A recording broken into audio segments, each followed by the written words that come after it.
ก็แล้วก็ได้มีลูกได้มาด้วยก็ได้มาแล้วก็เคยมาเมื่อนานแล้วล่ะมาทำบุญด้วยแล้วก็ได้พูดคุยถึงเรื่องที่เคยมาปรารภหรือว่าเคยมาเปรยให้ฟังว่าเอ๊ะดูแลหลานเลี้ยงดูหลานแล้วหลานนี่ก็อยู่ในวัย3-4 ขวบซึ่งเป็นวัยที่กำลังซนเนาะแล้วก็ปรากฏว่าต้องดูแลหลานทุกวันทุกวันทำให้เกิดความเครียดทำให้รู้สึกอารมณ์ไม่ค่อยสงบทำให้มีความรู้สึกวุ่นวายโยมคนนี้ก็ได้มาปรึกษาว่าจะทำอย่างไรเนี่ยในการเลี้ยงดูหลานจะทำให้โยมมีความสุขมีความสบายจะทำให้อยู่กับหลานที่มันกำลังซนกำลังวัยดื้อตรงเนี้ยแล้วก็อยู่กับมันได้อย่างมีความสุขมีความสบายไม่ต้องเครียดไม่ต้องอารมณ์โกรธอารมณ์ฉุนเฉียวไม่ต้องทำให้ทุกข์ทรมานจะทำอย่างไรก็เลยได้พูดคุยกับโยมไปหลายเรื่องหลายราวแล้วก็พอดีว่าในการที่ได้พูดคุยก็ได้คุยกับโยมว่าโยมการที่โยมได้ดูแลหลานซึ่งถือว่าเป็นสิ่งที่ดีเป็นสิ่งที่ดีที่โยมจะได้ใช้ชีวิตในช่วงนี้ของโยมให้เป็นประโยชน์นะให้เป็นประโยชน์ให้ได้บุญให้ได้กุศลด้วยก็โยมไม่ต้องไปปวดหัวไม่ต้องไปเครียดไม่ต้องไปอารมณ์เสียอะไรบ่อยง่ายหรอกกับเด็กซึ่งเขาเป็นตัวเล็กอยู่เนาะก็อยู่ในวัยที่กำลังซนกำลังดื้อกำลังที่เรียกว่าอยู่นิ่งไม่ได้เหมือนกับลิงนั่นแหละมันก็จะอยู่นิ่งไม่ได้เหมือนกันอ่ะมันก็จะดิ้นไปดิ้นมาจะนั่งก็แป๊บหนึ่งจะให้นอนก็แป๊บหนึ่งยกเว้นเวลาที่มันอยากนอนจริงอ่ะมันก็จะไม่แป๊บหนึ่งก็จะนานเป็นชั่วโมงก็เลยทำให้โยมก็มาบ่นว่าแล้วจะทำยังไงดีล่ะ ตรงนี้ก็ได้คุยกับโยมว่าเอางี้ไหมโยมเนาะในเมื่อได้มีโอกาสในการเลี้ยงดูหลาน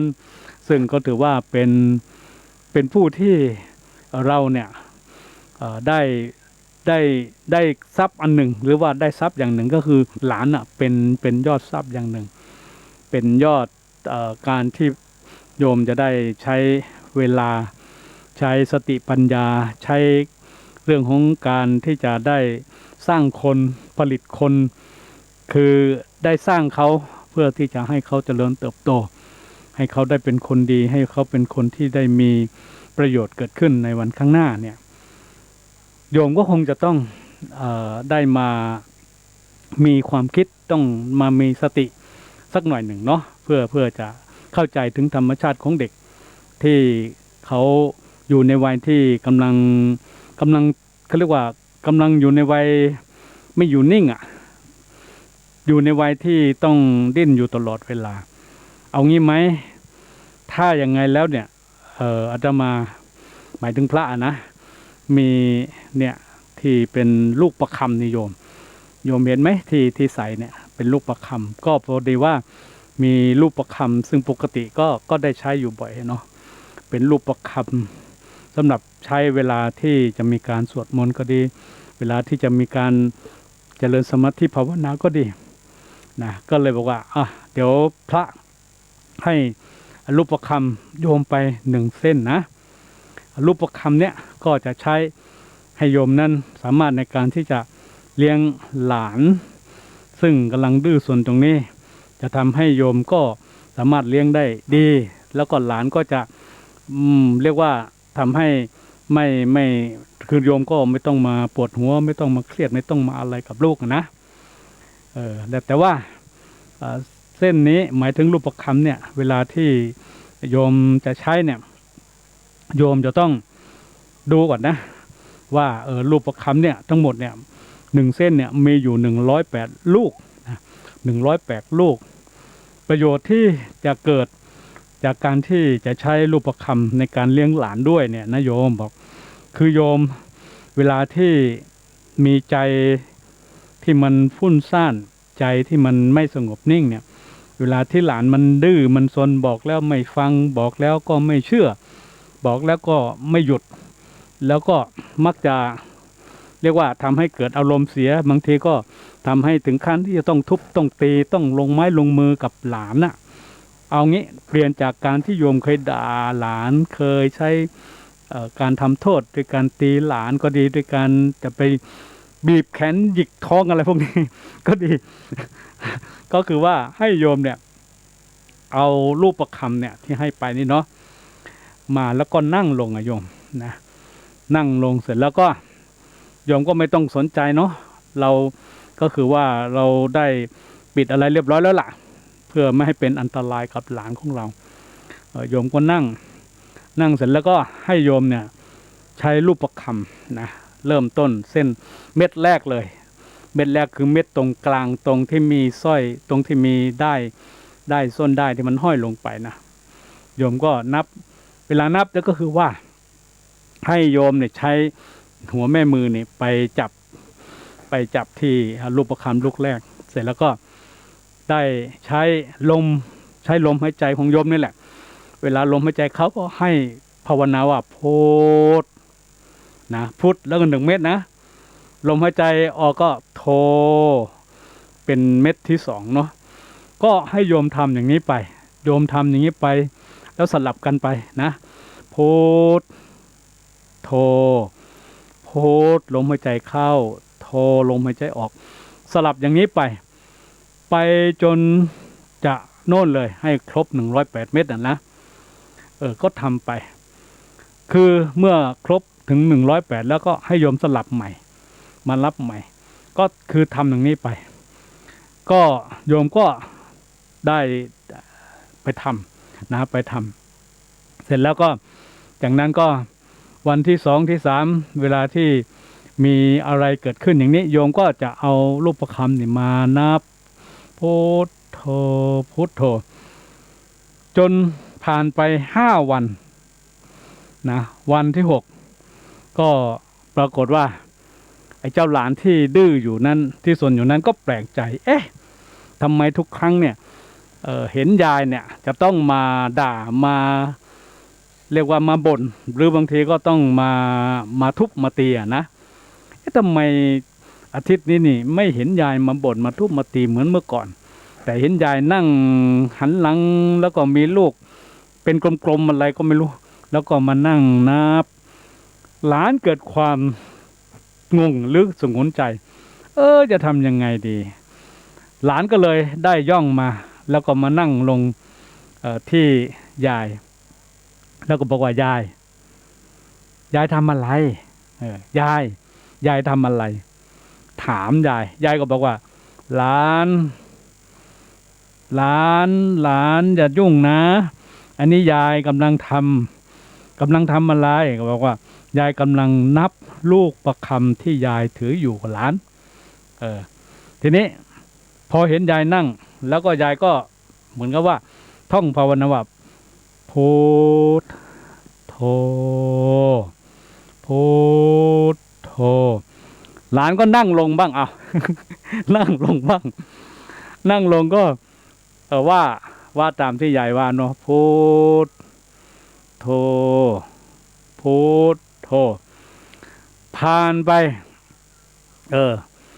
นั้นเท่าไหร่ไม่รู้ยายก็เงียบสงบสบายใจหลานก็นั่งมองยายยายก็ไม่ว่าอะไรยิ้มแย้มแจ่มใสนี่นะก็ทำให้หลานนั้นแทนที่จะซนเหมือนทุกครั้งปรากฏว่าหลานมานั่งดูยายแล้วก็นั่งทำตามที่ยายทำบ่อยครั้งนะบ่อยครั้งจนเรียกว่าช่วงหลังมาผ่านไปเป็นเดือนยายก็ปฏิบัติอย่างนี้หลานก็เงียบลงไม่สนไม่ดื้ออะไรเหมือนก่อนโน้นหมายความว่าก่อนโน้นก็คือจะดื้อจะดังเพราะว่ายายจะส่งเสียงดังไล่บางทีก็มาทำโทษด้วยการตีบ้างด่าบ้างแต่พอเห็นยายเงียบสงบอย่างนี้เจ้าหลานมันก็ไม่รบกวนอะไรมากผ่านไปจนเรียกว่า2 เดือนผ่านไปทีนี้ยายก็ได้มาหาแล้วก็ มาเล่าให้ฟังว่าที่พระอาจารย์ได้ให้รูปคำไปแล้วก็ไปใช้ ซึ่งเอาไปตอนที่ไม่สบายใจในการอยู่กับหลานเนี่ยโยมก็ได้ไปทำตามนั้นปรากฏว่ามันก็ทำให้สบายใจนะมันก็ทำให้รู้สึกว่าใจเรามันเย็นลงแล้วเราก็ไม่เครียดอะไรลงก็เลยว่าโยมเคยส่องกระจกดูหน้าตัวเองไหม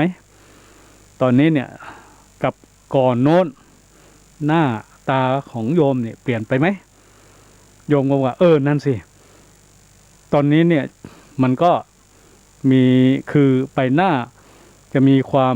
ปิติมีความเบิกบานมีความสดชื่นกว่าคือไม่เครียดไม่ตึงแล้วก็มัน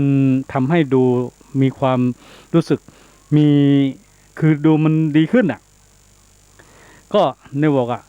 นั่นก็เกิดจากผลของการที่ได้นับรูปคำนี่แหละนะนับรูปคำนี่แหละก็ทำให้อารมณ์ทำให้ใจมันเย็นลงทำให้การที่จะไปด่าทำให้การที่จะไปเครียดทำให้การปวดหัวมันก็น้อยลงไปเนาะมันจึงมีผลดีที่เกิดขึ้นกับสุขภาพร่างกายแล้วก็มีผลดีที่สำคัญคือสุขภาพจิตหมายถึงจิตใจของตัวโยมเองนะเห็นไหมแล้วก็ไอ้เจ้าหลานน่ะที่มาด้วยมันก็มันก็สุขมันก็เงียบลงคือไอ้ตอนที่มาหาพระอาจารย์ก่อนโน่น2-3 เดือนเนี่ยไอ้เจ้าหลานมันจะไม่ค่อยนิ่งอ่ะเดี๋ยวก็ลุกเดินเดี๋ยวก็ไปโน่นเดี๋ยวจับนั่นเดี๋ยวก็อะไรก็ไม่รู้มันพอผ่านไป2 เดือนที่โยมยายเขาพามาอีกทีหนึ่งปรากฏว่าไอ้เจ้าหลานเนี่ยมันก็นั่งลงแล้วก็นั่งได้ดีด้วยมันก็ไม่ลุกเดินไปเดินมาเหมือนเมื่อก่อนก็เลยบอกว่าเอางี้โยมถ้างั้นโยมรู้ไหมว่ามันเกิดอะไรขึ้นที่ผ่านมาที่โยมมาเล่าให้ฟังวันนี้มันเกิดอะไรขึ้นกับโยมหรือก็ยายก็บอกว่ามันเกิดจากการที่โยมได้นับรูปคำมันทำให้ใจของโยมมันสงบทำให้ใจของโยมมันนิ่งทำให้อาการเครียดอาการปวดหัวมันเบามันหายไปก็ทำให้โยมมีความสุขนะแล้วไอ้เจ้าหลานเนี่ยแทนที่มันเคยรบกวนเราเคยเล่นเสียงดังกับเราพอเห็นเราทำมันก็มานั่งทำกับเราด้วยมันก็ลดอาการส่งเสียงดังลดอาการเล่นลงไปได้เยอะเลยอันนี้แหละท่านเลยว่าผลที่เกิดขึ้นนี่มันคืออานิสงส์หรือว่าประโยชน์เนาะอานิสงส์ก็คือประโยชน์ที่เป็นทางบวกหรือที่เป็นทางดีที่เป็นทางในการทำให้ตัวโยมเองเนี่ยก็ได้มีความสุขนะได้ฝึกจิตฝึกใจได้ฝึกในการทำสมาธิภาวนาให้เกิดขึ้นในตัวของโยมเองซึ่งก็เป็นผลดีกับตัวโยมที่โยมได้ปฏิบัติแม้นมันจะไม่ยาวนานหมายความว่าวันหนึ่งอาจจะไม่ต่อเนื่องกันเป็นชั่วโมง2 ชั่วโมงแต่อย่างน้อยที่สุดมันก็โยมก็ได้ปฏิบัติแต่ละครั้งหมายว่าการนับรูปคำในแต่ละครั้งอาจจะใช้เวลา5 นาที10 นาที20 นาทีหรือเพิ่มไปเป็นลำดับแล้วแต่วันตรงนี้แหละมันก็เป็นประโยชน์ที่เกิดจากการที่ได้ปฏิบัติสมาธินั่นเองซึ่งตรงนี้มันทำให้ตัวของโยมเองพร้อมทั้งตัวของหลานของโยมเนี่ยเขาก็เหมือนกับว่าได้มาร่วมฝึกมาร่วมปฏิบัติกับโยมไปด้วยก็ทำให้เขานั้นน่ะมีเหมือนกับว่าได้รู้จักว่าเกิดสมาธินะเกิดใจที่มันสงบนิ่งลงใหม่อันนี้ก็เป็นสิ่งที่ดีตัวของเขาหมายถึงตัวหลานนะมันก็จะได้เกิดการเรียนรู้ว่าอันนี้มันรู้สึกมันจะลดอาการดื้อซนลงไปเมื่อลดอาการดื้อซนลงไปเนี่ยก็ทำให้ไม่ไปรบกวนใครนะไม่ไปรบกวนใครฉะนั้นประโยชน์ตรงนี้จึงถือว่าเป็นสิ่งที่ดีเวลาที่ผ่านไป2-3 เดือนก็เป็นสิ่งที่ถือว่าทำให้ตัวของโยมที่ได้ไปทำไปปฏิบัติเนี่ยทำให้โยมได้ใช้เวลาตรงนั้นทำสมาธิโดยไม่รู้ตัวนะโยมบอกเพราะว่าอาตมาไม่ได้บอกให้โยมทำสมาธิหรอก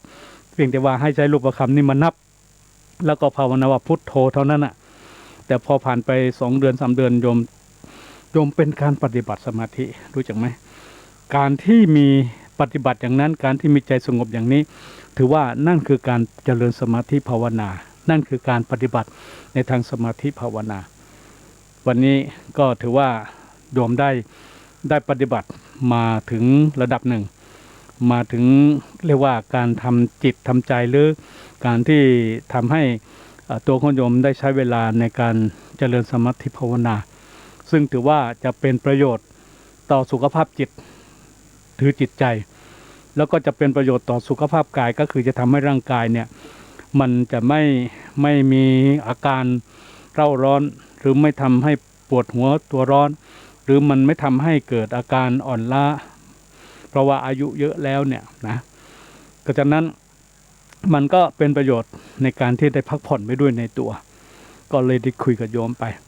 ทีนี้โยมก็ถามต่อว่าแล้วทีนี้จะทำยังไงต่อจะให้ทำยังไงต่อก็เลยบอกว่าเอางี้นะโยมเนาะตอนนี้ลูกก็โตขึ้นมาเนาะโตขึ้นมา5 ขวบแล้วจะ6 ขวบแล้วเอางี้เพื่อให้โยมได้พัฒนายกระดับของการปฏิบัติในด้านของการทำสมาธิภาวนาให้สูงขึ้นไปเพื่อที่จะเป็นปัญญาก็ดีเพื่อที่จะเป็นการยกระดับจิตของคุณโยมให้สูงขึ้นให้ได้รับการพัฒนาที่มากขึ้นไปก็อยากจะให้โยมนั้นได้ไปทำต่อทำยังไงก็คือว่าให้ไปดูกายให้ไปดูใจทำยังไงคือการให้ไปดูกายให้ไปดูใจ ซึ่งตรงนี้ก็เป็นเรื่องที่เรียกว่าโยมต้องสงสัยอีกละดูยังไงดูกายดูใจ ดูยังไงแล้วจะดูแบบไหนถึงมันถึงจะเห็นกายเห็นใจแล้วทำไมต้องดูเพื่อที่เรียกว่าใช้การปฏิบัติอย่างนี้เนี่ยทำอย่างไรก็บอกว่าการที่บอกว่าให้ไปดูกายดูใจเนี่ยก็หมายความว่าคนเราทุกคนที่เกิดมาเนี่ยนะที่เกิดมาเป็นมนุษย์แล้วก็ได้อยู่รอดจนทำให้ชีวิตได้มาจนถึงวันนี้ได้เนี่ยคือที่สำคัญเนี่ยเรามีกายก็คือรูปร่างหน้าตาหูแขนขานะของเรานี่แหละเขาเรียกว่ากายถ้าพูดภาษาธรรมะก็เรียกว่าเป็นรูปก็คือเป็นการประกอบด้วยทางภาษาธรรมะเรียกว่ามีธาตุดินธาตุน้ำธาตุลมและธาตุไฟมันมารวมกันมาชุมนุมกันเนี่ยในตัวเราเนี่ยมันมีธาตุดินส่วนที่มันเป็นอะไรแข็งๆเช่นเป็นกระดูกเป็นฟันเป็นเล็บพวกนี้เนี่ยเขาถือว่าเป็นธาตุดินนะแล้วก็ทีนี้ธาตุน้ำก็คือส่วนที่เป็นน้ำจะเป็นเลือดเป็นน้ำเหลืองน้ำลายน้ำหนองน้ำที่อยู่ในตัวเราเนี่ยก็เรียกว่าเป็นธาตุน้ำธาตุลมก็คือลมหายใจลมเบื้องบนลมเบื้องล่างลมที่มันพัดอยู่ข้างในก็ดีลมที่หายใจออกก็ดีอันนี้คือธาตุลมธาตุไฟก็คืออุณหภูมิที่อยู่ในตัวเรานะนี่มันมาประชุมกันมันมารวมกันเมื่อรวมกันแล้วเนี่ยต่อไปก็มีเขาเรียกว่าวิญญาณได้เข้ามาอยู่จึงทำให้เกิดการรับรู้ทั้งหลายรวมแล้วเรียกว่าเป็นขันธ์ห้าก็คือรูปเวทนาสัญญาสังขารวิญญาณไอ้ตัวรูปก็คือร่างกายของเรานะคือร่างกายของเราเวทนาคืออะไรเวทนาคือการที่เราได้มีชีวิตอยู่การที่เราได้รับผัสสะก็คือการสัมผัสจากทางตาที่เห็นจากทางหูที่ได้ฟังรับรู้นะจากทางจมูกที่ได้รับดมกลิ่นจากทางลิ้นที่ได้รับการสัมผัสด้วยการกินการรับรู้นะแล้วก็จากทางกายด้วยการได้สัมผัสสิ่งต่างๆและทางจิตทางใจก็ได้สัมผัสมันก็เรียกว่าเวทนาคือการรับว่าสิ่งที่ได้ฟังก็ดีได้เห็นก็ดีได้ลิ้มรสก็ดีได้สัมผัสก็ดีมันทำให้เกิดอะไรเกิดความชอบไหมเกิดความไม่ชอบไหมไอ้ตัวความชอบก็คือความสุขไอ้ตัวความไม่ชอบก็คือความทุกข์มันเป็นเวทนาเนาะมันเป็นเวทนาฉะนั้นเวทนาเนี่ยมันมี3อาการหนึ่งคือว่าชอบจะเป็นสุขถ้าไม่ชอบก็เป็นทุกข์ถ้าเฉยๆก็คือมันไม่สุขไม่ทุกข์นะเวลาที่เราได้ยินอะไรได้เห็นอะไรได้ฟังอะไรได้กินอะไร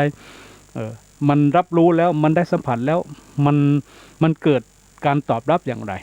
นั่นคือเวทนาสัญญาคือการจำได้หมายรู้ ก็คือว่าจำได้ว่าสีนี้สีนั้นจำได้ว่าโอ้สิ่งนี้สิ่งนั้นอันนี้เป็นสัญญาสังขารคือสิ่งที่มันมารวมปรุงแต่ง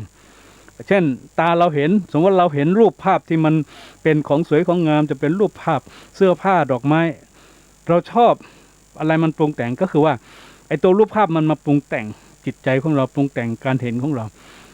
เมื่อเราชอบก็เป็นสิ่งที่ดีถ้าเมื่อเราเกลียดเราชังก็เป็นสิ่งที่ไม่ดีเพราะมันทำให้ไม่ดีนั่นเป็นสังขารวิญญาณก็คือในการที่เกิดความรับเข้าใจหรือไม่เข้าใจเกิดสิ่งที่เกิดปัญญาหรือไม่เป็นปัญญานะมันเป็นการรับได้รับเห็นรับได้ฉะนั้นเนี่ยไอ้ตัวนี้เนี่ยก็ถือว่าเป็นตัวที่ทำให้เรานั้นจะได้รับได้รู้จากการที่ได้เห็นนี่คือการดูกายนะฉะนั้นการดูกายเนี่ยจึงเป็นการดูที่เราทั้งหลายจะต้องดูให้ออกดูตัวเราเองให้ออกบอกตัวเองเราให้ได้ใช้ตัวเองเราให้คุ้มแล้วคุมตัวเองของเราให้อยู่รับรู้ในสิ่งที่เกิดขึ้นจะเป็นทางตาที่เห็นจะเป็นทางหูที่ฟัง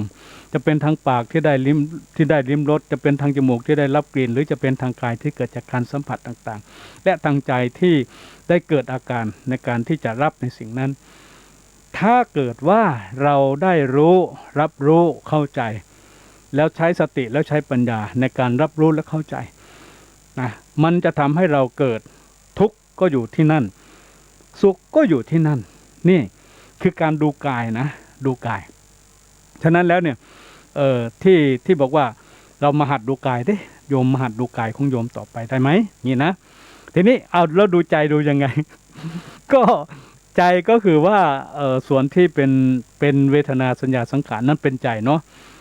ก็คือว่าเวทนาสัญญาสังขารวิญญาณนี่มันเป็นใจมันเป็นนามธรรมมันไม่ใช่เป็นรูปที่จะสัมผัสเป็นรูปเป็นก้อนเป็นวัตถุได้แต่ใจนี่คืออารมณ์ของการรับรู้เรามีสภาวะอารมณ์อย่างไรใจเนี่ยก็เกิดการรับรู้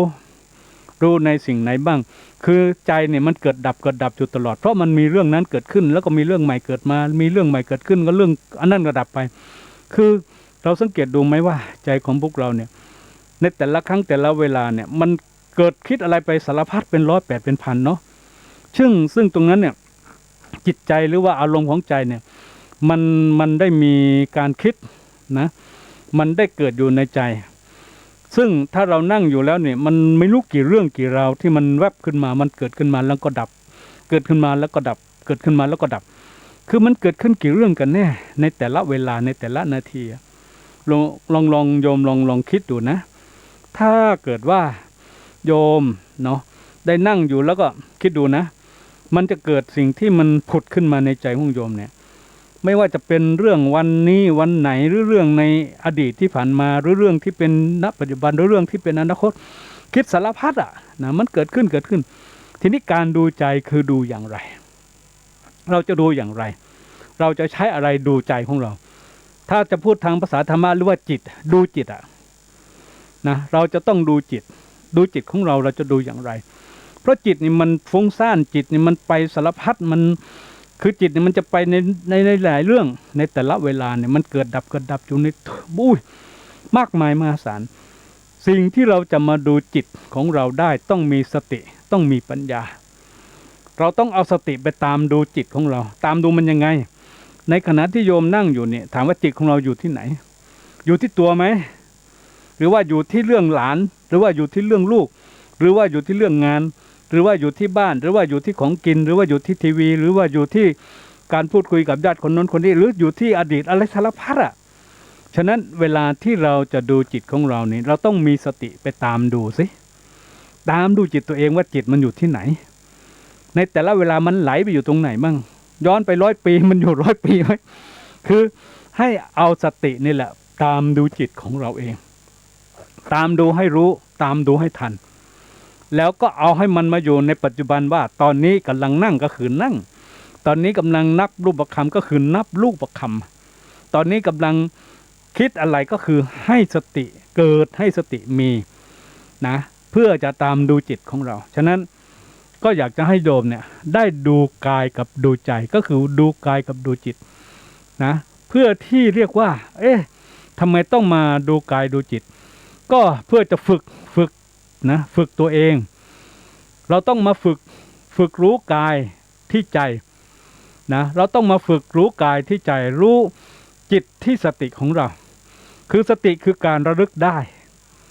ระลึกรู้ที่กายที่ใจรู้โดยความรู้สึกตัวตามความเป็นจริงตามที่มันปรากฏตรงตามขณะปัจจุบันที่กำลังเกิดขึ้นโดยเฉพาะหน้าหรือว่าต่อหน้าหรือว่าต่อตาโดยไม่เข้าไปแทรกแซงจัดแจงแก้ไขใดๆทั้งสิ้นหมายความว่าอะไรที่เกิดขึ้นเรารู้มันตามดูมันตามไปให้มันตามไปทันมันตามความเป็นจริงไม่ต้องแก้ไขดัดแปลงอะไรมันจะเป็นอย่างไรก็รู้ว่ามันเป็นอย่างนั้นเห็นอย่างไรก็ให้รู้ว่าเห็นอะไรในกายในใจนั้นก็ไม่ต้องไปเข้าไปปรุงแต่งไม่ต้องไปยินดีไม่ต้องไปยินร้ายไม่ต้องไปทำลายไม่ต้องไปโกรธไม่ต้องไปมีอุปทานไม่ต้องไปมีการยึดมั่นอะไรกับมันนะ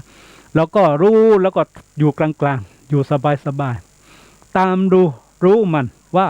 จิตเป็นยังไงกายมันเป็นยังไงอันนี้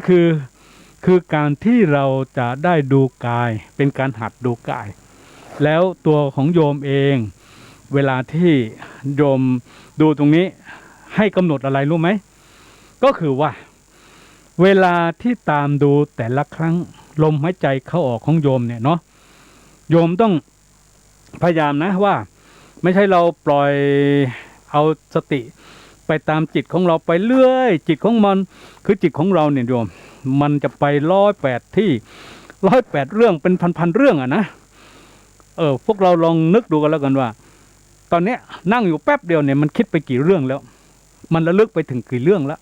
นะฉะนั้นการที่เราจะเอากายของเรามาอยู่กับตัวเอาจิตของเรามาอยู่กับตัวก็คือว่าให้เรานั่งนะแล้วก็จะหลับตาก็ได้ไม่หลับตาก็ได้แต่ถ้าเกิดว่าหลับตาเนี่ยมันจะช่วยทำให้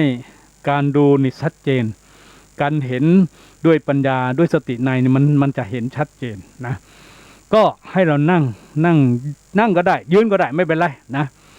แต่ว่าเพื่อความปลอดภัยเพราะอายุโยมเยอะแล้วโยมเนาะอันนี้คือพูดกับยายนะก็ให้โยมนั่งกันแล้วกันจะได้ปลอดภัยแล้วก็ให้กำหนดลมหายใจเข้าออกของโยมถ้าลมหายใจเข้าให้โยมภาวนาว่าพองหนอนะพองหนอถ้าเกิดว่าลมหายใจออกให้โยมภาวนาว่ายุบหนอก็คือว่าลมหายใจเข้าพองหนอลมหายใจออกยุบหนอคือให้ทำอย่างนี้แล้วก็นับรูปคำไปด้วยก็ได้ถ้าเกิดจะนับถ้าไม่นับก็วางไว้ก็ได้นะก็วางไว้ก็ได้แต่ว่าถ้าจะโยมชินกับการที่จะนับรูปคำโยมก็เวลาที่ลมหายใจเข้าก็พองหนอนับไป1 เม็ดยุบหนอนับเป็น1 เม็ดอย่างนี้เป็นต้นนะก็ให้ใช้การกำหนดด้วยการเอาสติต้องรู้ตามทันจิตว่าจิตไปเรื่องอะไรจิตได้ยินอะไรก็มันก็จะไปอยู่ที่นั่นใช่ไหมจิตได้ยินเสียงอะไรมันก็จะไปอยู่ที่เสียงที่ได้ยินใช่ไหมบางครั้งบางทีเสียงที่ไม่ได้ยินแต่มันมีกลิ่นเข้ามามันก็ไปดูที่กลิ่นอีกก็แหละคือให้เอาสติไปทีนี้พอตามไปปุ๊บให้เรากำหนดรู้ยังไงรู้ไหมการที่จะรู้จิตของตนเองก็คือว่าถ้าได้ยินเสียงแล้วก็ให้กำหนดว่าได้ยินเนาะได้ยินเนาะถ้าเป็นเสียงหมาหอนสมมตินะแล้วก็บอกว่าได้ยินเนาะเสียงหมาหอนเนาะได้ยินเนาะเสียงหมาหอนเนาะเงี้ยนะให้เรากำหนดอย่างเงี้ยคือกำหนดไปอย่างงี้กำหนดทำไมดูจิตของตัวเองเพื่อจะทำให้กายมันสงบดูจิตที่มันไปด้วยการใช้สตินะต้องมีสติไปดูมันคือต้องมีสติระลึกได้ว่าตอนนี้จิตของเราไปอยู่กับอะไรไปอยู่กับเรื่องอะไรไปอยู่กับเสียงอะไรไปอยู่กับภาพอะไรไปอยู่กับวัตถุอะไรถ้าเราไปแล้วก็พยายามดึงเข้ามาว่าเห็นหนอรู้หนอเห็นอะไรถ้าภาพมันปรากฏว่าเห็นภาพที่เป็นหลานของเราเห็นหลานหนอรู้หนอเห็นหลานหนอรู้หนอเนี่ยเราใช้ การตามดูจิตด้วยเอาสติไปตามดูอย่างนี้นะเมื่อเรากำหนดไปปุ๊บถ้าเกิดว่ามันอยู่กับที่สมมุติว่ามันนิ่งแล้วจิตนิ่งเนาะจิตมันสงบมันจะนิ่งแล้วใช่ไหมมันนิ่งอยู่กับตัวพอนิ่งอยู่กับตัวให้เรากำหนดอะไรรู้ไหมเรากำหนดว่าพองหนอเวลาท้องพองเวลาหน้าอกพองยุบหนอเวลาที่ลมหายใจออกหน้าอกมันยุบหรือว่าท้องมันยุบให้เรากำหนดว่ายุบหนอฉะนั้นเมื่อเราได้กำหนดด้วยสติตามดูจิตอย่างนี้ไปสักระยะหนึ่งจนมันนิ่งแล้วต่อไปเราดูอาการของกายเราสิ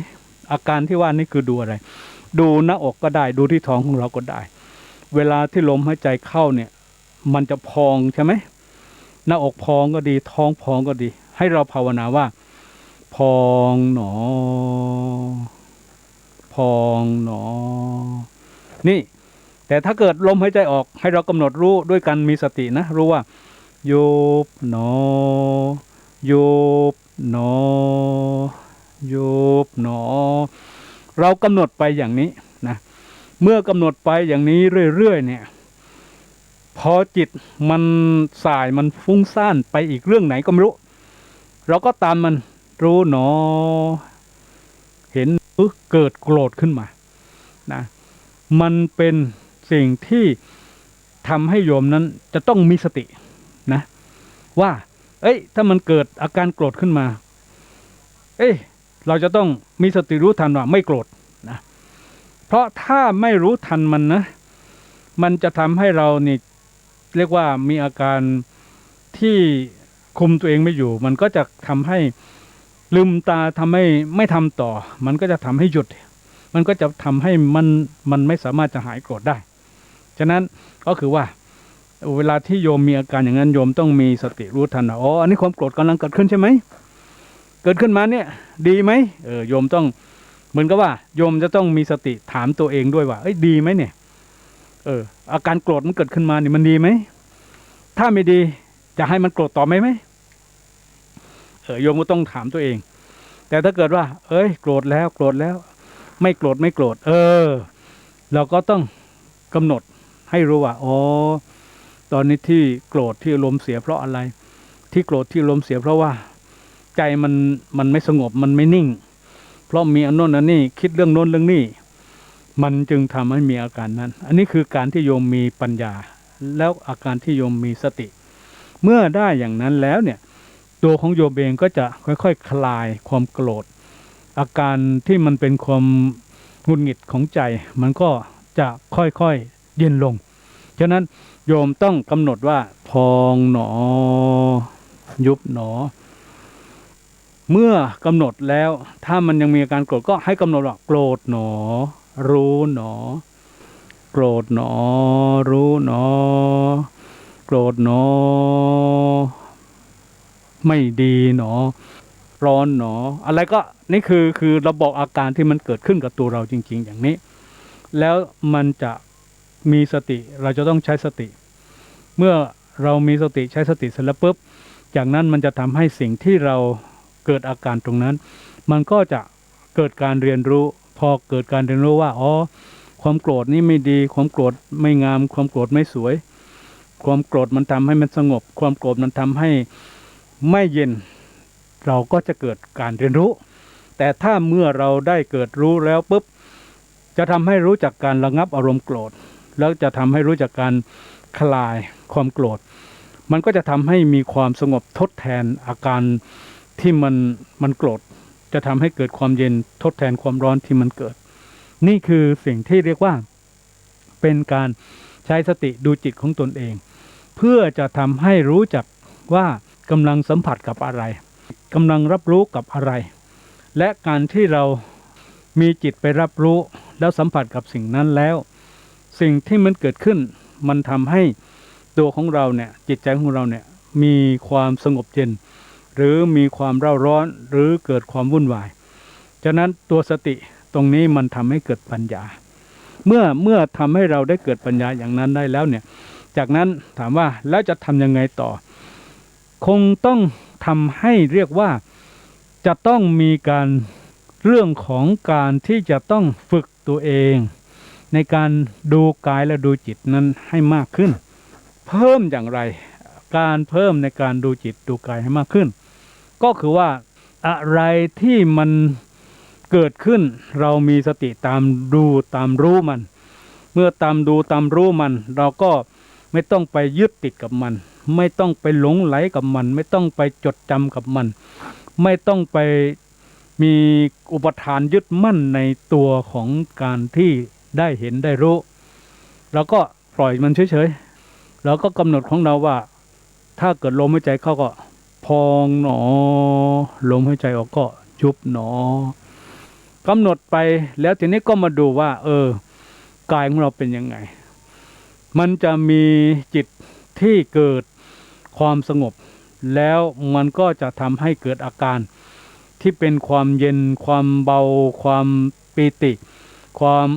อิ่มเอิบเบิกบานเกิดขึ้นมาไอตัวนั้นมันจะเกิดขึ้นสำหรับคนที่ได้ฝึก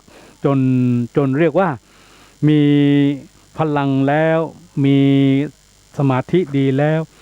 ทำให้ได้เกิดสิ่งที่เป็นเขาเรียกว่าสมาธิภาวนาจนทำให้เป็นวิปัสสนาภาวนาตัวสมาธิภาวนาคือตัวที่เกิดจากการที่เราได้ใช้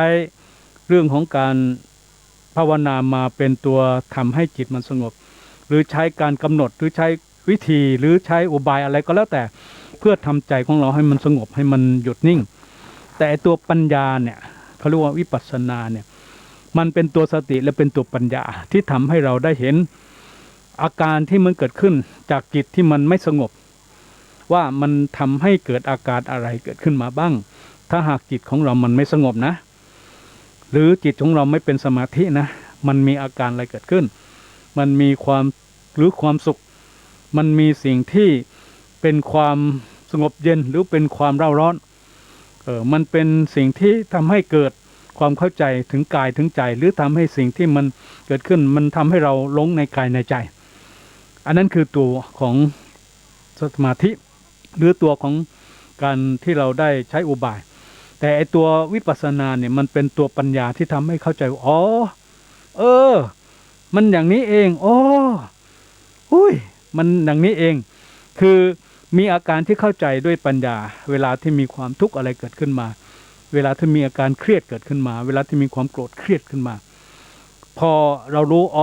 แล้วมันทำให้รู้จักการที่ไม่เครียดดีกว่า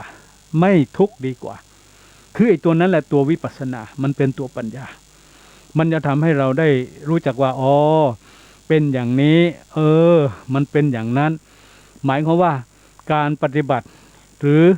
การที่เราได้ดูกายดูจิตของเราแล้วเมื่อได้ชำนาญหรือได้มีพัฒนาหรือได้ยกระดับขึ้นไปสู่ในระดับที่ดีขึ้นเนี่ยจะทำให้เกิดการมองเห็นไอ้ตัวทุกข์ก็ดีตัวสุขก็ดีเกิดความเข้าใจถึงการที่มันมีความทุกข์ถึงการที่มันเกิดความสุขก็ดีมันทำให้ตัวของเราเนี่ยมีปัญญารู้ว่าอะไรเนาะที่มันทำให้เกิดความทุกข์อะไรเนาะที่มันทำให้เป็นความสุขเมื่อเราได้พัฒนาตัวเองด้วยการเจริญสมถวิปัสสนาไปจนถึงระดับหนึ่งแล้วสิ่งนั้นแหละมันจะเกิดขึ้นมากับทุกคนเลยก็ยายมีอะไรสงสัยไหมเนี่ย ก็ได้พูดคุยกับยายเนาะไอ้เจ้าหลายมันก็โอ้ยทำไมนานจังก็เลยว่าไม่เป็นไรไอ้หลานมันจะลุกไปเดินไปนั่งอะไรก็เรื่องของมันเพราะว่าคือเราก็ต้องเข้าใจมันเนาะเพราะว่าเขาอายุยังไม่มากนะอายุยังไม่เยอะฉะนั้นก็เอาเป็นว่าให้หลานได้เข้าใจว่าอยู่กับยายอยู่กับอะไรเนี่ยมันเป็นอย่างเงี้ยนะซึ่งไอ้เจ้าหลานตัวน้อยเขาก็ไม่ได้มาสนใจอะไรเพราะว่าก็เป็นเรื่องธรรมดาเป็นเรื่องธรรมดาซึ่งตรงนี้ก็ได้พูดคุยกับยายที่เลี้ยงดูหลานยายก็บอกว่าตกลงแล้วนี่ที่ให้ไปทำนี่คือให้ทำอะไรก็บอกว่ายายโยมยายก็คือว่าก็การที่ให้รูปประคำไปเนี่ยก็เพื่อเป็นวิธีอย่างหนึ่งที่จะทำให้ยายได้รู้ว่าเวลาที่ มีความเครียดเวลาที่มีความวุ่นวายเวลาที่จิตใจมันไม่สงบนิ่งเนี่ยโยมไม่รู้จะไปใช้วิธีไหนที่จะมาช่วยมาทำให้ใจมันสงบนิ่งได้ เพราะว่าอายุมากแล้วเนาะจะไปร้องรำทำเพลงมันก็ไม่เหมือนวัยรุ่นจะไปดูละครดูทีวีมันก็จะไม่เหมือนวัยรุ่นหรือจะไปโน่นมานี่มันก็ไม่สะดวกไม่สบายก็เลยว่าใช้อันนี้เรามานั่งพักผ่อนใช้รูปคำนี้มาเป็นตัวที่จะทำให้รู้จักแล้วก็ช่วยในเรื่องของการที่จะลดความเครียดลดความโกรธหรือว่าลดอารมณ์ที่มันไม่สงบนะให้เบาลงไปจากการที่ให้ไปทำอย่างนั้นก็ถือว่าก็จะเป็นการช่วยให้คุณยายเนี่ยได้มีความสงบได้มีความสุขและอีกอย่างหนึ่งเนี่ยสิ่งสำคัญเลยก็คือว่ามันจะทำให้ยายปฏิบัติธรรมนะได้เจริญวิปัสสนาโดยที่ยายเองเนี่ยไม่ต้องไปเรียกว่าไปเรียนรู้อะไรนอกจากเรียนรู้จากการที่ได้ทำเท่านี้ก็ถือว่าเป็นการได้ปฏิบัติวิปัสสนากรรมฐานหรือได้ปฏิบัติเรื่องของสมาธิภาวนาอันนี้แหละก็อยากจะทำให้โยมยายเนี่ยซึ่งเลี้ยงดูหลานเนี่ยก็จะมีความสุขไปด้วยก็จะมีความสุขในการปฏิบัตินี้ไปด้วยมันจะทำให้เกิดประโยชน์ทั้งแก่ตัวของคุณยายเกิดประโยชน์ทางสุขภาพจิตของคุณยายแล้วก็คนในครอบครัวของคุณยายก็จะมีความรู้สึกว่าโอ้ดูแล้วนี่ดูแล้วแบบว่าเวลาที่อยู่ใกล้ยายเนี่ยแทนที่ยายจะขี้บ่นขี้จู้จิกหรือว่าขี้จู้ขี้จิกคือชอบจู้จิกอะเนาะแต่ยายไม่ได้จู้จิกอะไรโยมต้องมองดูเนาะต้องลองเทียบดูก่อนโน้นหมายว่าก่อนที่ยังไม่ได้ปฏิบัติอย่างนี้กับหลังที่โยมหลังจากที่ได้ปฏิบัติอย่างนี้แล้วเนี่ยลูกหลานที่อยู่ที่บ้านได้หรือได้มาถามหรือได้สงสัยอะไรไหมก็จะทำให้เขาได้เข้าใจถึงว่ายายเราเปลี่ยนไปถ้ายายเราเปลี่ยนไปในทางที่ดียายเราเปลี่ยนไปในทางที่แบบว่ามีความสงบมีความเมตตาลูกหลานเนี่ยก็จะไม่เรียกว่าไม่ดื้อไม่ด้านก็คือจะเป็นคนเกรงใจเนาะเห็นยายสงบนิ่งอยู่ไม่อยากรบกวนยายแล้วก็อยากให้ยายได้เรียกว่ามีความสุขก็อยากจะเชื่อฟังแล้วก็ปฏิบัติตามยายซึ่งมันจะเป็นการสอนเขาโดยการปฏิบัติหลานเนี่ยเมื่อเห็นยายทำหลานก็อยากทำตามเขาจะทำบ่อยหรือไม่บ่อยไม่เป็นไรเพราะว่าเด็กก็คือเด็กอะแต่เราทำไปถ้าเด็กเขาจะทำตามเราทุกวันระยะหนึ่งเขาก็จะเกิดอาการอีกมันจะมีสิ่งที่เกิดขึ้นไอ้สิ่งที่เกิดขึ้นก็อาจจะเป็นเรื่องของการที่ว่าจากการที่พูดมากก็อาจจะพูดน้อยลงไปจากการที่ชอบวุ่นวายชอบเล่นชอบอะไรมากก็อาจจะลดอาการวุ่นวายชอบเล่นลงไปซึ่งมันก็จะเป็นสิ่งที่ดีเพื่อจะทำให้เด็กได้เกิดการฝึกแล้วก็เกิดการเรียนรู้ได้โดยที่เราไม่ได้เรียกเขามาสอนโดยที่เราไม่ต้องมาจับให้เขานั่งลงแล้วก็สอนเขาแต่เราทำให้ดูอยู่ให้เขาเห็นทำให้เขาได้ยินโดยเราเป็นคนทำการที่ทำอย่างนี้เท่ากับการที่จะสอนโดยไม่ได้สอนคือยังไงสอนโดยที่ไม่ได้สอนคือว่าเราทำให้ดูนี่เป็นการสอนนี่คือการสอนโดยที่ไม่ได้สอนคือเราทำให้เขาเห็นด้วยเราทำให้เขาได้สัมผัสด้วยเนี่ยมันเป็นการได้เรียนโดยที่เราให้เขาทำตามหรือเขาทำตามเราเองอันนี้แหละเขาเรียกว่าเป็นการได้เรียนรู้โดยที่ไม่ได้สอนตรงนี้เป็นสิ่งที่เกิดขึ้นและจะทำให้ประโยชน์ก็คือว่าทั้งยายทั้งหลานหรือคนในบ้านเนี่ยก็จะรู้สึกสบายใจเหมือนกับว่ายายได้มีความเมตตายายมีคือยายได้มีความรู้สึกว่าเป็นที่พึ่งของเขาอยู่ใกล้แล้วมีความสุขสบายอยู่ใกล้แล้วก็เหมือนกับว่าอบอุ่นตรงนี้เป็นสิ่งที่เกิดจากพลังของหรือว่าอานิสงส์หรือประโยชน์ของการที่ได้ฝึกสมาธิประโยชน์ของการที่ได้มีจิตใจที่สงบประโยชน์ของการที่ได้มีเขาเรียกว่ามีพลังทางจิตที่มีเมตตาเป็นพลังทางจิตที่เกิดความกรุณาเป็นพลังทางจิตที่เกิดเขาเรียกว่าเป็นพลังของการที่จะทำให้ทุกคนมีความสงบสุขด้วยเนี่ย อันนี้คือประโยชน์ที่เกิดขึ้นนะยายนะแล้วทีนี้ก็เลยว่าเห็นยายเขาได้ถามต่อว่าเออยายตอนนี้อาการเป็นยังไงการเดินการนั่งก็ยายก็บอกว่าตอนนี้นี่เดินไม่ค่อยสะดวกเท่าไหร่ยายต้องใช้ไม้เท้ามาช่วยเดินอ้าวทำไมยายบอกยายก็ว่าบางครั้งบางทีเพื่อให้สะดวกเพื่อให้สบายเนาะยายก็ใช้ไม้เท้านะใช้ไม้เท้ามาช่วยเดินแล้วมันช่วยยายได้ไหมเล่าก็ถามเนาะยายว่ามันก็ช่วยได้ในระดับหนึ่งนะมันทำให้เรารู้สึกว่ามันทำให้ความมั่นคงในการยืนการเดินเนี่ยมันก็ได้ขึ้นอ่ะได้ดีขึ้นนะแต่ก็ไม่ได้ใช้อะไรบ่อยหรอกนะไม่ค่อยได้ใช้อะไรบ่อยหรอกนะแล้วถามว่าแล้วเป็นยังไงแล้วก็เลยว่าถ้าอย่างนั้นเนี่ยเวลาที่ยายได้ใช้ไม้เท้าไม้อะไรเนี่ยหลานว่ายังไงหลานเขาก็ยายมีเขาเรียกอะไรหลานบอกว่าไงหลานบอกว่ายายเนี่ยได้เป็นแม่มดยายจะได้เป็นใช้ไม้กายสิทธิ์เนี่ยซึ่งตรงนี้ก็ถือว่าหลานเขาก็เป็นสิ่งที่เขาได้เห็นก็เลยบอกว่าก็ต้องบอกเขาว่าอันนี้เป็นไม้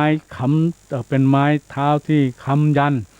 กายเนาะเพื่อที่จะทำให้เวลาเดินเวลายืนเนี่ยมันก็จะได้ไม่เซไม่ล้มก็บอกเขาไปบอกหลานไปเพื่อที่จะทำให้เขาได้รู้ได้เข้าใจเนาะไม่ใช่ว่าไม้เท้าไว้ตีคนไม่ใช่ จริงๆแล้วคือเราจะใช้ไม้เท้าก็บอกยายนะว่าอย่าใช้ไม้เท้าไปตีหลานเพราะจะทำให้หลานนี่เกิดเขาเรียกว่าเกิดความ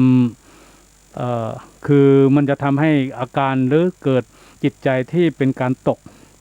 พอจิตตกหรือจิตใจที่ตกแล้วเนี่ยจะทำให้เกิดความรู้สึกน่ากลัวพอความน่ากลัวเกิดขึ้นความรักความอบอุ่นมันก็จะหายไปก็จะเกิดความกลัวพอความกลัวเกิดขึ้นปุ๊บการที่จะได้ฝึกหัดหรือการอบรมสั่งสอนมันก็จะลดอาการหรือลดความศรัทธาลดความเชื่อลดสิ่งที่จะยอมรับด้วยใจเนี่ยมันก็จะลดลงไปฉะนั้นเนี่ยในส่วนตรงนี้ก็อยากจะให้ได้เข้าใจแล้วทีนี้ถ้าจะเป็นหลักคำสอนในเรื่องของไม้เท้าเนี่ยเนาะในเรื่องของไม้เท้าเนี่ยว่ามันสามารถมาเป็นการช่วยหรือมาสอนอะไรได้บ้างนอกจากการที่ว่าไม้เท้าเนี่ยมันจะช่วยค้ำยันกายของยายให้มีความรู้สึกดีหรือรู้สึกว่ามันจะทำให้เดินไปเดินมาสะดวกก็แน่นอนว่าไม้เท้าเนี่ยเป็นสิ่งที่เป็นประโยชน์สำหรับผู้ที่วัยชราก็ดีหรือผู้ที่เจ็บไข้ได้ป่วยหรือผู้ที่ได้มีเขาเรียกว่ามีการเจ็บป่วยที่จำเป็นต้องใช้ก็มันก็เป็นประโยชน์ในการทำให้ทรงร่างหรือว่าเวลาทรงตัวอยู่ได้นะนอกจากนั้นแล้วเนี่ยไม้เท้าก็ยังเป็นสิ่งที่ช่วยให้ปลอดภัยหากว่าจะเดินไปไหนมาไหนมันก็สามารถที่จะคอยป้องกันจะเป็นสัตว์ก็ดีจะเป็นหมาก็ดีหรือจะเป็นอะไรที่มันอาจจะเป็นอันตรายกับเราก็สามารถจะใช้ไม้เท้าป้องกันตัวเราได้ด้วยอันนี้ก็เป็นประโยชน์ที่อันเกิดขึ้นจากไม้เท้าที่ยายได้ใช้ยายก็อธิบายเราว่าไม้เท้านี่มันก็ดีนะมันช่วยยันให้เรามันช่วยทำให้เราได้มีสติว่าอย่างน้อยที่สุดเนี่ยการที่จะทำให้สุขภาพร่างกายแข็งแรงก็ต้องรู้จักว่าไม้เท้าเนี่ยมันช่วยทำให้เราเนี่ยมีสุขภาพร่างกายที่แข็งแรงขึ้นได้นะมันก็จะทำให้เกิดความสุขขึ้นมาได้ฉะนั้นเนี่ยก็เป็นสิ่งที่อยากจะให้ยายได้บอกหลานไปเนาะว่านี่ขนาดไม้เท้าเนี่ยยังมีประโยชน์กับยายยังได้พึ่งได้อาศัยฉะนั้นแล้วลูกหลานทั้งหลายก็ขอให้อย่าได้ทำตัวมันคือขอให้ทำประโยชน์เหมือนกับไม้เท้าที่ยายได้ใช้ก็คือว่าลูกหลานเนี่ยก็ต้องเป็นที่พึ่งนะที่พึ่งที่อาศัยให้กับยายได้เพราะว่าไม้เท้าเนี่ยมันเป็นประโยชน์ทำให้ยายได้หายเจ็บหายป่วยได้ลูกหลานนี่ยิ่งกว่านั้นคือนอกจากจะทำให้ยายหายเจ็บหายป่วยได้ ลูกหลานก็ต้องทำให้ยายได้มีความสุขได้มีความเป็นอยู่ที่ดีขึ้นได้ซึ่งก็ถือว่าเป็นสิ่งที่จะก่อให้เกิดประโยชน์ฉะนั้นแล้วเนี่ยสิ่งนี้เรื่องนี้มันก็เป็นสิ่งที่สำคัญก็เลยได้ว่าอ้าวแล้วยายมีความปรารถนาที่อยากจะบอกลูกหลานยังไงบ้างยายก็บอกว่าก็อยากจะบอกเขานะว่าความปรารถนาหรือความหวังของยายเนี่ยยายก็หวังให้ลูกให้หลานว่ายายก็บอกว่าเวลาเจ็บไข้ได้ป่วยก็อยากจะให้มาดูมาแลนะเวลาที่เดินไม่สบายเดินไม่คล่องก็อยากจะให้มาพยุงมาครองหรือเวลาที่ได้ล้มหายตายจากไปเนี่ยก็อยากจะให้ลูกหลานเขาได้ทำบุญไปให้หน่อยนะก็ไม่อยากจะได้อะไรมากกว่านี้แล้วล่ะอันนี้คือสิ่งที่หวังกับลูกกับหลานก็ถือว่าเป็นสิ่งที่ยายปรารถนาก็เลยว่าก็ดีนะโยมเนาะก็เลยบอกว่าสิ่งที่ยายหวังกับลูกหลานนั้นว่ายามป่วยไข้หวังให้ลูกหลานมาเฝ้ารักษานะยามแก่ชราก็หวังให้ลูกหลานเนี่ยได้เฝ้ามาดูแลยามที่ได้ล้มหายตายวายชีวาก็หวังให้ลูกหลานนี่ได้มาทำบุญอุทิศไปให้ก็ถือว่าเป็นสิ่งที่นี่แหละคือผู้ที่เป็นพ่อเป็นแม่ผู้ที่เป็นปู่เป็นยาเป็นตาเป็นยายก็คงจะหวังกับลูกกับหลานอันนี้เป็นสิ่งที่เป็นความปรารถนาในสุดท้ายของชีวิตของคนที่เป็นพ่อเป็นแม่เนาะนี่แหละคือเป็นสิ่งที่สำคัญฉะนั้นปราชญ์โบราณท่านก็ประพันธ์เป็นข้อคิดให้กับลูกกับหลานว่ายามชราหวังลูกมารับใช้ยามป่วยไข้หวังลูกมารักษายามเมื่อถึงวันตายวายชีวาหวังให้ลูกยานมาปิดตาและทำบุญให้ไปอันนี้เป็นสิ่งที่ถือว่าสำคัญเนาะก็ฝากลูกฝากหลานเด็กๆทั้งหลายเยาวชนทั้งหลายที่ได้ฟังอยู่เราทั้งหลายได้มีความเจริญเติบโตรุ่งเรืองได้มีอนาคตหรือได้มีความเป็นอยู่ที่สุขสบายก็เกิดจากความเสียสละเกิดจากการเสียกำลังเกิดจากการได้รับการดูแลจากคนที่เป็นพ่อเป็นแม่เป็นตาเป็นยายหรือเป็นผู้ใหญ่ทั้งหลายฉะนั้นนี่ก็ขอให้ลูกหลานทั้งหลายเนี่ยได้เป็นผู้ที่มีสติมีปัญญาให้รู้จักบุญรู้จักคุณเนาะกับผู้ที่เป็นพ่อเป็นแม่เป็นตาเป็นยายเราจะต้องเชื่อฟังสำหรับคนที่เป็นลูกหลานนี่ขอให้มี3 ตาไว้นะ1คือให้มีคารวะตามีความเคารพน้อมกราบไหว้นะโสวจัสตาให้เป็นคนว่าง่ายสอนง่ายแล้วก็กตัญญูกตเวทิตาก็คือว่าให้รู้จักการกตัญญูตอบแทนคุณของคนที่เป็นพ่อเป็นแม่เป็นครูเป็นอาจารย์ฉะนั้น3 ตาเป็นตาวิเศษที่เป็นเหตุเป็นสิ่งเจริญที่จะส่งเสริมที่จะน้อมนำที่จะทำให้อนาคตเจริญรุ่งเรืองก้าวหน้าที่จะทำให้ถือว่าลูกหลานคนนั้นจะเป็นยอดคนแล้วจะเป็นคนที่ถือว่าทำตนให้เป็นคนที่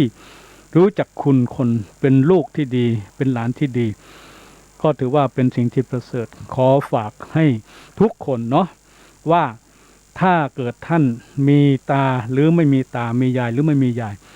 ถ้าทุกคนมี3 ตาด้วยกัน1โสวจัสตาคือเป็นคนว่า